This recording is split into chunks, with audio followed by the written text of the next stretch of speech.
every day. Isa pa. 1, 2, 3. I see you try to be cool, but it's not you. Dito tayo sa gitna. Katungtong ako kay kay Bolt. Watching from afar, wishing upon a star. Talsik. Gusto ko dun ba kayo sa talsik ng mantika?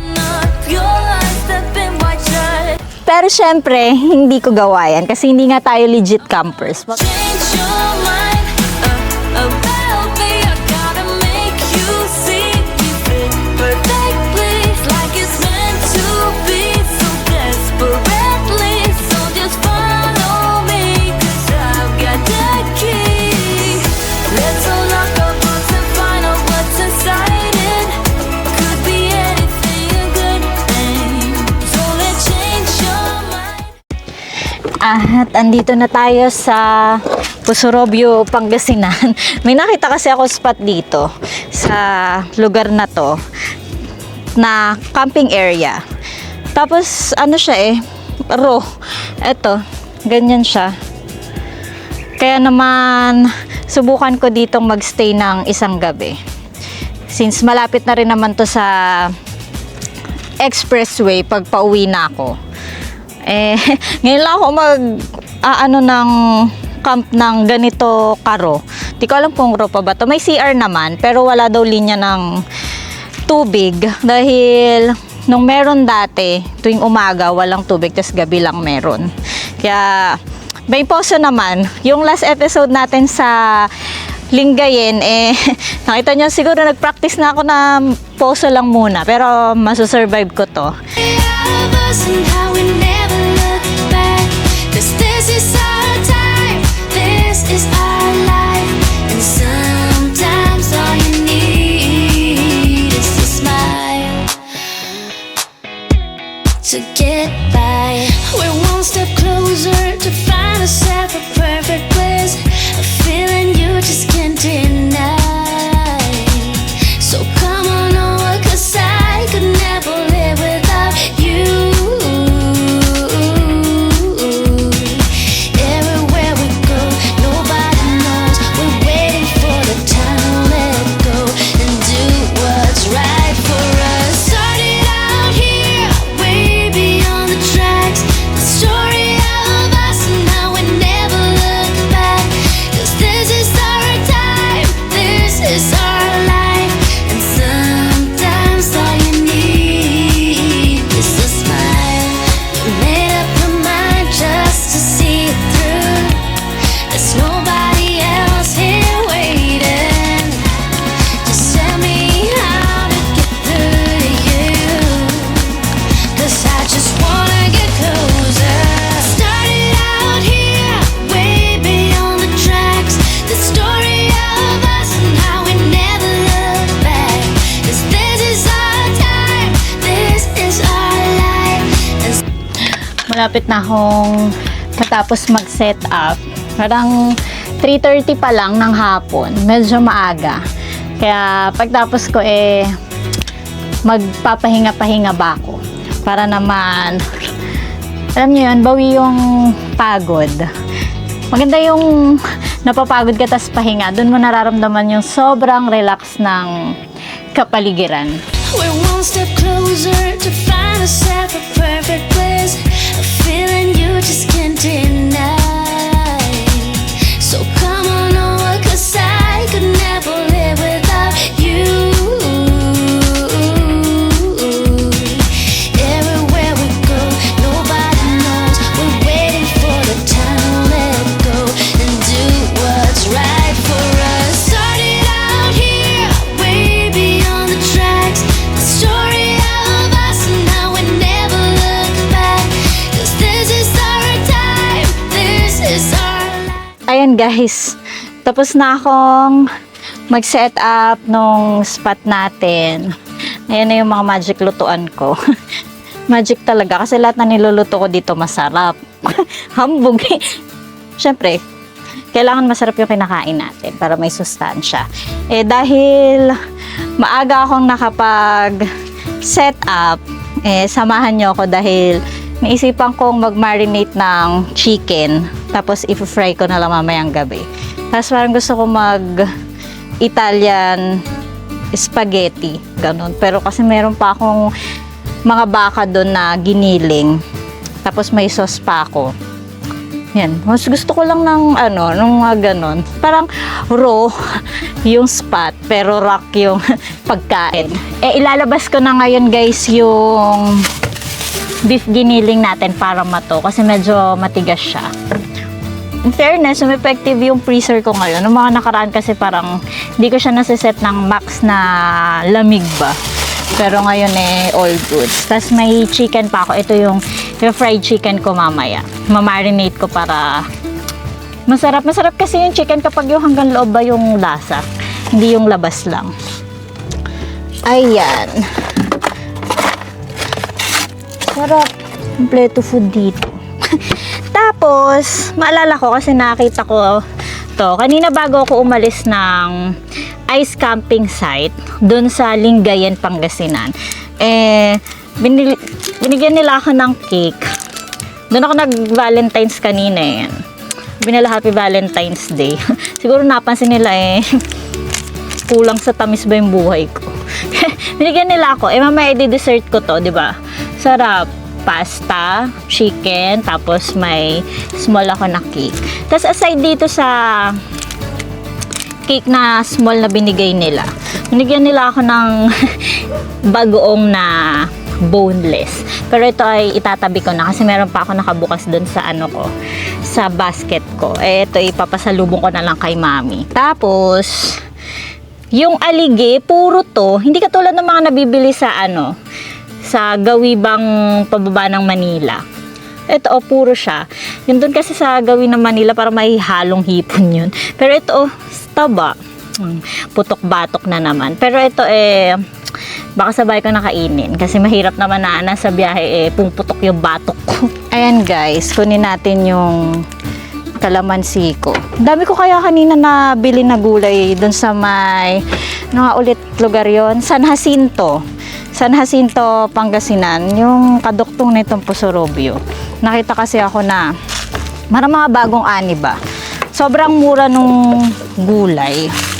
Tignan nyo guys. Niyabang. Ito guys, ang dami ko nabili. Tapos mag-i-stock na ako ng talong, okra, tapos beans. Tapos may mga sibuyas, kamatis pa ako. Ganun. Tapos, nagulat ako nung pinapak na, tapos pinipresyo ni kuya. 98 pesos lang. Parang tatagal pa to ng 1 week sa akin.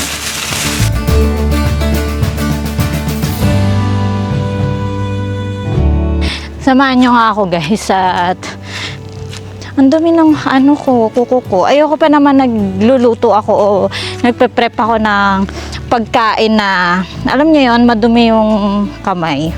Kaya gusto kong magugas. Teka, nakalimutan ko kumuha ng sabon. Talaga naman. Saan niya ako akong sabon?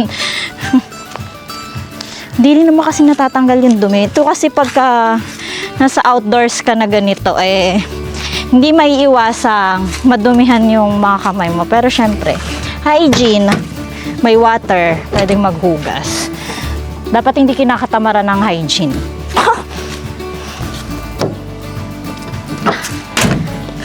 Sabon. Solo-solo ko yung lugar. Para matagal na atang wala nagka-camp dito dahil nga nalagas na yung mga yung mga dahon ng puno. Pero sa akin, all goods to kasi tahimik tsaka solo ko. Parang feel ko yung provincial life. Nawiwili na tayo ng Poso Gaming Uy, mas okay yung Poso dito compare dun sa sa Lingayen. Mas magaan. O siguro kasi lagi itong ginagamit. Tapos ito lang yung source of water.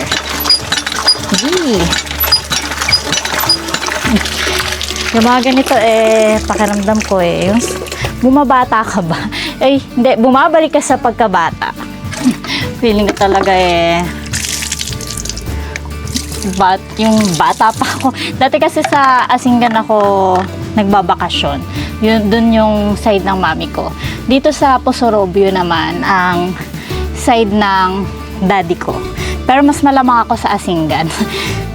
Dati nga marunong pa akong mag-Ilocano eh. Pero nung tumatagal na ako, nung nakapirme ba ako sa Manila, eh, nawawala ba? Pero nakakaintindi naman ako.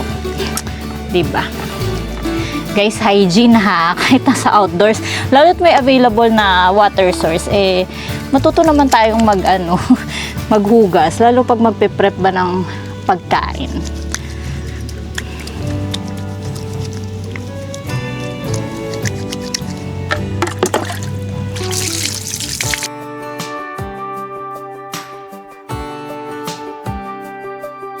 Dahil may mga blood pa, kailangan natin tong linisin. So, ang method ko ng paglilinis ng chicken ay pagkagaling sa freezer ganito. Tapos, binubudburan ko ng asin. Tapos, siya ako iwawash ng water para matanggal yung lansa niya. So, syempre, dapat generous yung paglalagay. Totoo, dapat generous yung paglalagay ng asin. Tapos ikakaskas mo siya. Ganyan, oh. Diba? Guys, wag nyo akong husgahan na dalawa yung manok na pine-prepare ko, ha.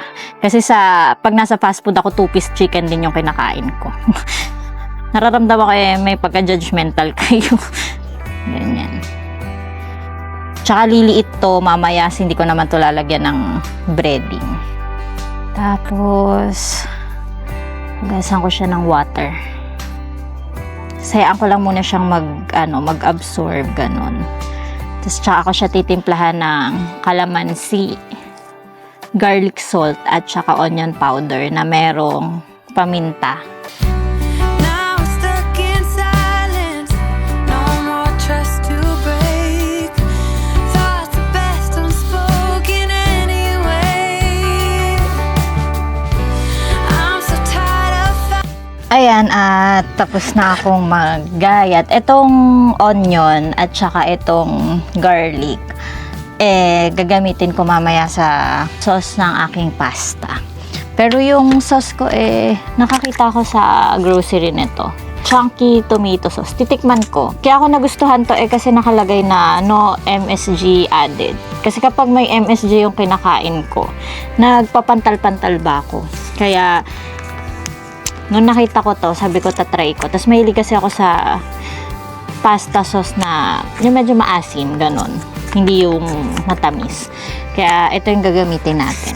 Pero ngayon, dahil time check ay 4:30, parang lalaanan ko ng 1 hour na mamamahinga muna ako dito sa spot habang inaantay ko pang ma-in-in ba yung tawag doon kapag minamarinate, ganon yung chicken.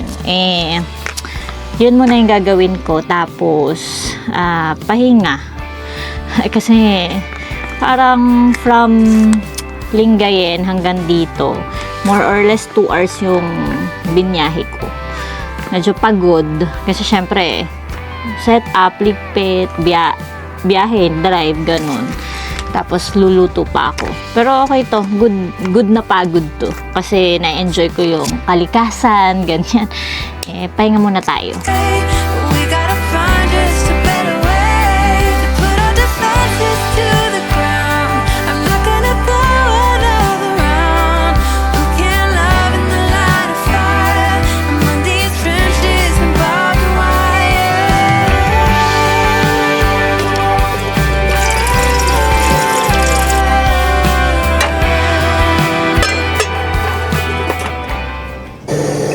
At habang nagpapakulo ako ng tubig para sa pasta natin, lulutuin ko naman yung sauce para naman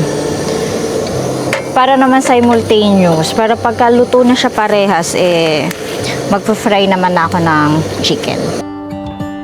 What makes the sun go to sleep every night? And what's it dreaming of? I wonder.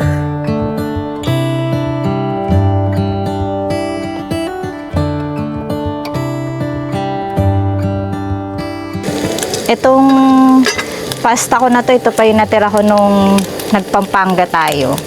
Iba talaga pagka solo mo natitipid mo ba yung pagkain tapos ilang gamit mo pa. Konti pa.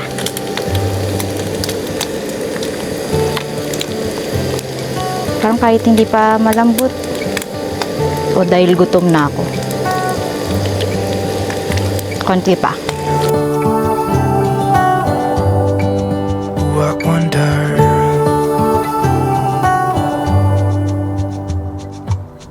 how come the trees gets undressed when it's cold? And don't think that Sarap guys ng ano. Ang harap ng sauce. Lutuin nga muna natin. May bago na akong favorite na pasta sauce.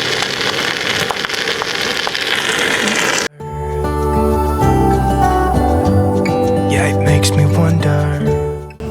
Ayan guys, at tapos na yung pasta sauce natin, pati yung noodles. Magpiprito na ako ng chicken. para dire-diretso na yung kain. Ang sarap. Ang sarap nito. May kalasa siya eh. O dahil kasi may basil yung ano. May basil yung sauce. Mas gusto ko to kaysa yung nakasanayan nating brand. Lagi na tong meron sa mga iba kong vlog. Stars come to shine when it's dark from so far away and show us where we are. It really makes me wonder. Yeah, it makes me wonder. Baliktarin na natin yung chicken. O medyo toasted na ilalim. Oh, sarap. Talsik. Gusto ko din ba kayo sa talsik ng mantika? Pag Thai part kasi matalsik talaga kasi ma-juicy siya. Oh, sarap. Diba?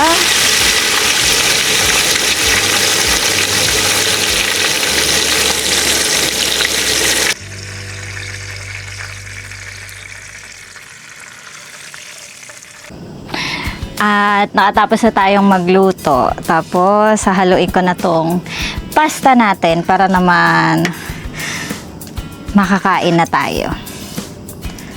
Ang sarap talaga nung ano. Tingnan natin. Testing. But maybe your mind is changing with me. Kain na tayo sa ating small na mangkok. Ang bango ng chicken ko, guys. Parang achieve naman yung gusto kong chicken. Ayoko kasi ng chicken na may breading. Mas gusto ko pa rin yung natural na balat na nakakain. Tapos kuha tayo ng pasta. Nahalo ko ng mabuti. Tapos, alam niyo yung tomato niya, chunk-chunk siya ganun. Look nyo. Kasi lagyan ko siyang ground beef, diba? Tapos ng onion. Look nyo, gano'ng kasarap. Yummy!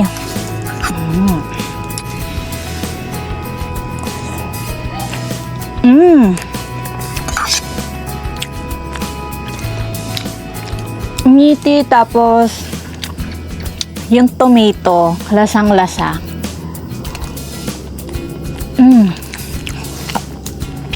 Panalo yung Clara Ole na sauce. Mapapadami ako ng kain nito. Sarap.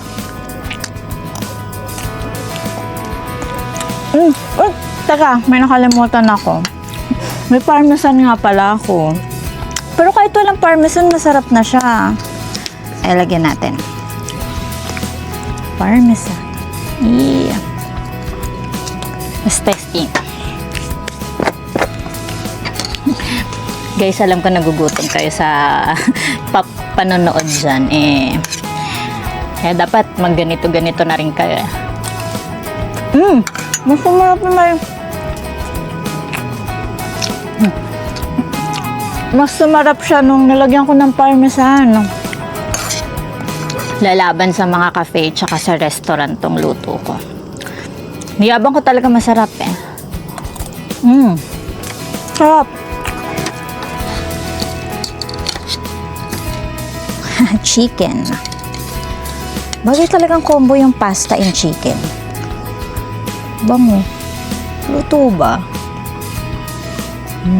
Parang luto naman siya. Luto. Lumasa yung kalamansi. Ang sarap. Alat, onion powder, konting kayin, tapos madami kalamansi. Sarap. Kain guys. Dilim. Guys, signan nyo. May bonfire tayo. Pero syempre, hindi ko gawa yan kasi hindi nga tayo legit campers. Mabebe campers lang tayo. Pinagawa ako nila kuya ng bonfire kasi medyo malamok kanina.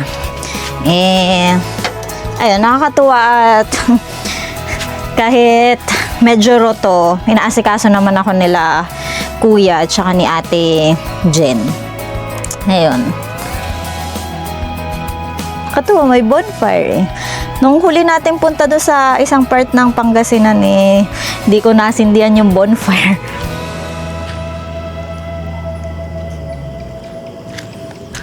Magandang gabi guys. Wala talagang pipigil sa akin maligo. Kaya lang mapupuno tayo guys ng ng timba. Kasi wala kang tubig. May tubig pala, kaya lang po. Enjoy ko na. Testing. Lamig. Guys, kaya nyo ba maligo ng ganito? Ako lang nakakagawa ng ganito. 1, 2.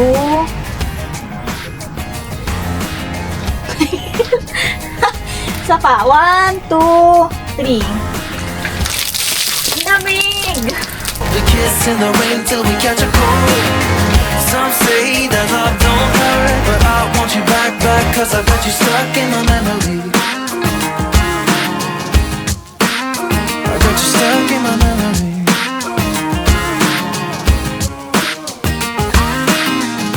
It's 2 a.m. and I can't sleep without you. And every wall is getting close, and I don't know what to do. Can't you save my soul? Can't you save my soul? Can't you mend my heart? Can't you mend my heart? I want you back, want you back. Yeah, I want you back, want you back. Some say that love don't hurt, but I've got you stuck in my memory. Some say that hearts come first, but they've never known what it's like to be in love at 20 years old. We kiss in the rain till we catch a cold. Some say that love don't hurt, but I want you back, cause I've got you stuck in my memory.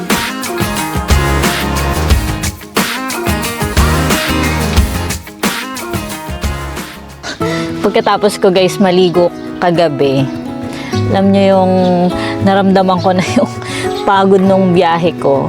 Tapos gusto ko pa sana kayong kausapin. Tapos pag akyat ko dito sa RTT ko, sabi ko gusto kong muna. Tawag dito, mag-relax. Tapos nagpo-phone ako, hindi ko na malaya, nakatulog na ako. Kasi guys, yung ikot ko naman kasi ng Pangasinan, sumobra ng husto.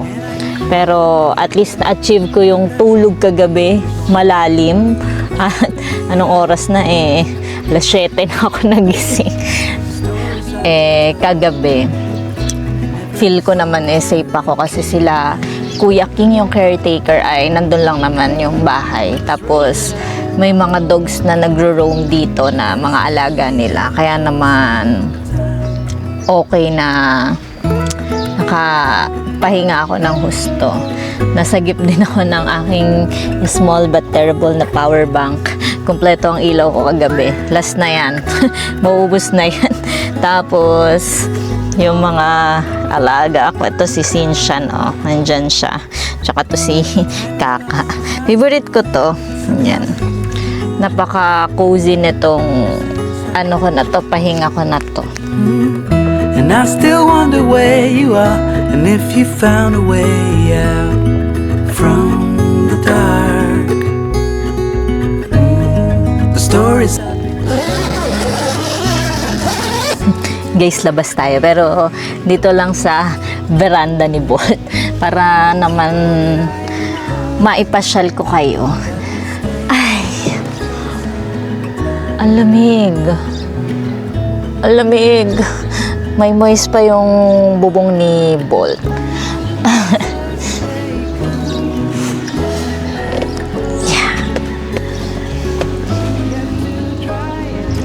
Guys, ang hirap nyo pasayahin. Alam nyo ba ang hirap lumabas dito? Basa yung rack ni Bolt. Dito tayo sa gitna. Katungtong ako kay Bolt. Kasi ayaw muna maglakad. Minsan guys, maawa kayo sa akin ha. Para lahat ng vlog ko naglalakad ako. So dito muna tayo sa roof rack ni Bolt. Kita nyo yung paligid. Solong-solo natin yan.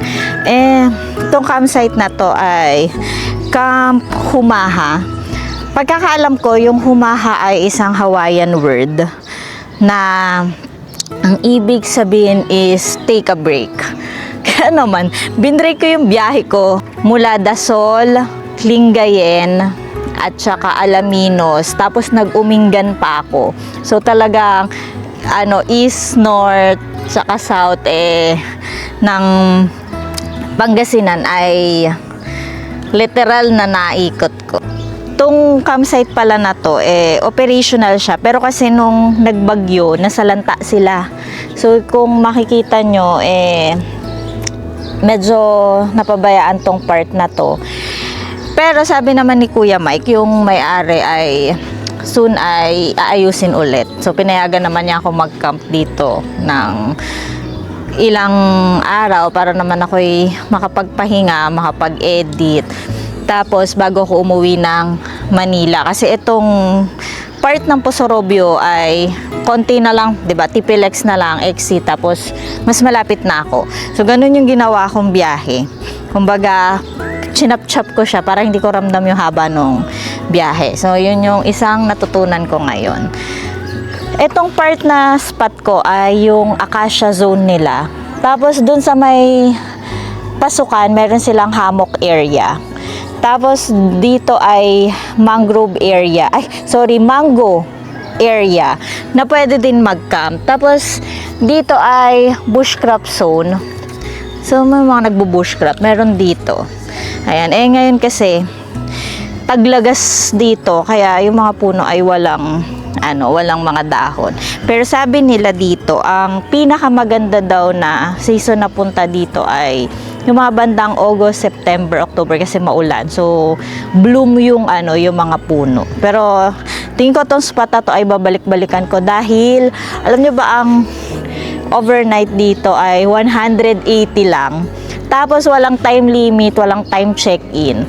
Kaya naman, kung gusto nyo ng raw, tapos may paliguan, may CR, may spot na conducive sa sa inyo, pwede na to. Sa akin nga umubra Tingin ko sa inyo din uubra. Wala muna tayong lakad session dahil gusto ko talagang i-relax yung sarili ko dahil yung naging biyahe natin sa Pangasinan ay medyo batakan at yung lugar din kasi ay medyo masukal dahil hindi pa nila masyado naayos at biglaan lang naman din yung pagdating natin. Natatakot ako baka merong ahas, ganun. Kala mo talaga no? Hindi, yun lang naman, para lang safety. At saka yun nga, pagod talaga. Ramdam ko na yung pagod. Alam niyo yung, sa simula kasi ng pagbabiyahe, energetic ka, kalagitnaan, ganyan. Pero pag alam mo na patapos na yung biyahe o pauwi ka na, doon mo nararamdaman yung lahat ng pagod mo mula umpisa. Ganon. Ganon na yung nararamdaman ko. Sa mga nagtatanong kung bakit Pangasinan ang ginusto kong ikutan ay dahil dito tubo ang mga magulang ko, both mommy and daddy ko. Dito talaga sila. So parang every time na pupunta ako ng Pangasinan, alam niyo yung bumabalik yung mga childhood days na kapag summer, pupunta kami dito, dadalawin yung mga elders ng pamilya, ganon. Yun yung bumalik sa akin. Kasi alam niyo yun, minsan, kahit sa haba ng destinasyon natin, o narating man natin yung patutunguhan natin, masarap pa ring tanawin at balikan kung saan ka nagmula. So yun naman yung goal ko, yung mabalik yung redeem, hindi yung palaging nandun ka na sa destinasyon mo. Iba pa rin yung lumilingon-lingon ka para naman mas alam mo kung saan ka papatungo. Kaya naman kung saan man tayo dalhin ulit ng panahon nung kalsada, sana samahan nyo pa rin ako sa patuloy kong paglalakbay dahil isa kayo sa mga dahilan kung bakit ako nagtutuloy-tuloy at mas na-enjoy ko yung pagta-travel ng ganito.